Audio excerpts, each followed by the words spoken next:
good evening. My name is Liz Zeamer. I'm one of the Sunday school teachers at Morrison. I'm lucky enough to be one of the teachers for the 1st through 3rd grade. I hope everyone's doing great out there. I just wanted to reach out to you. As my class knows, since our Bible lessons don't always necessarily follow along with the seasons, I like to go on Pinterest and I always like to find an extra little craft for us to do. So the craft that we were going to do on our last day of school, I guess we'll find a different one when class resumes, but I thought it was pretty neat. It's a nice little craft for Easter to symbolize when Jesus rises again. So it's a craft about his empty tomb. It should be stuff that everyone hopefully has laying around the house. Otherwise, you can make it pretty simply. I just used some blue and green construction paper. If you don't have those colors, you can always color it on white. It also calls for some popsicle sticks. If you don't have any popsicle sticks, maybe you can go outside and gather some sticks. Otherwise, we could make some out of construction paper, or those, again, we can just draw right on there. A paper plate. Otherwise, if you don't have a paper plate, you can kind of draw that on there as well. I used black construction paper for the inside of my empty tomb. I used white construction paper for my rock that they roll away. I didn't have any gray. I colored it in there. You can see it also calls for a paper fastener if you want to be able to roll your rock away. If you don't have a paper fastener at home, you can make just a little extra flap on your rock, and then you can make more of a pop open one. So it's pretty simple. So since I use blue and green, I glued the blue right on top of the green. You can kind of adjust it to wherever you'd like it. I wanted a lot of sky in there. Then you're going to take your paper plate. You're not going to want to glue it on there yet. So you're going to make the inside of your empty tomb so nice and black because Jesus isn't in there. I saw on Pinterest, they wrote, "Jesus is risen." Sorry, that's probably backwards for you. But they wrote, "Jesus is risen." So you can write that, or you can find another saying you can put in there.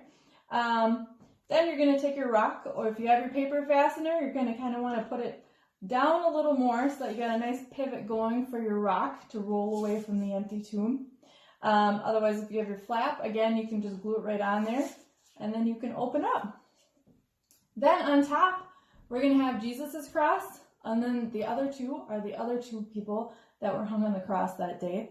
We're going to want to try to put Jesus's up a little higher, and then off to the side. So the basic craft is done.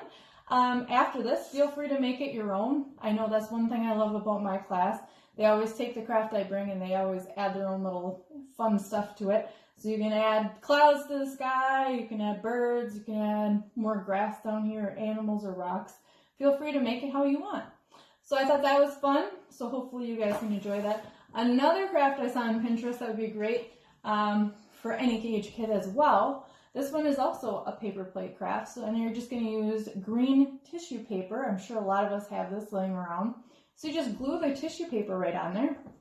Now the yellow rays of the sun are actually the handprints. So you just trace your hands, put those on there, and then you just cut out a cross. And that's another simple little way, another fun craft for us to celebrate this Easter season. So I hope you guys enjoyed those. If you enjoyed those, there's some other really fun Bible games that I found on Pinterest, some Minute to Win It games.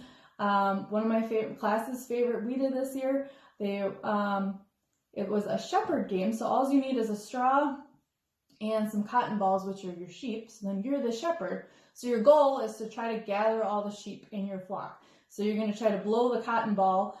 In class, we just made a little pen out of books, but if you're at home, you can probably make a really fun kind of obstacle course to try to get your sheep back in the pen. So that was a fun game. Another fun game, if it's on those beautiful sunny days to get outside, we did the disciple game in the gym. And how that works, and it's similar to other gym games you probably have played, but the one person in the middle starts off as the disciple, and all the other people are the unbelievers. So your goal as a disciple is to try to get as many other disciples to help spread God's word. So all the other unbelievers are going to try to run across, and if you catch any of them, they become your disciple. And then you just keep going until everybody is turned into a disciple. So those were just some other fun games that we played in class. If you have any of my Sunday school class students at home, hopefully they have some other fun stuff that we got to play. But I want to thank you for your time. I hope everybody is safe at home. We miss you, and we're looking forward to having you guys back at class soon. Thank you guys, and have a great Easter season.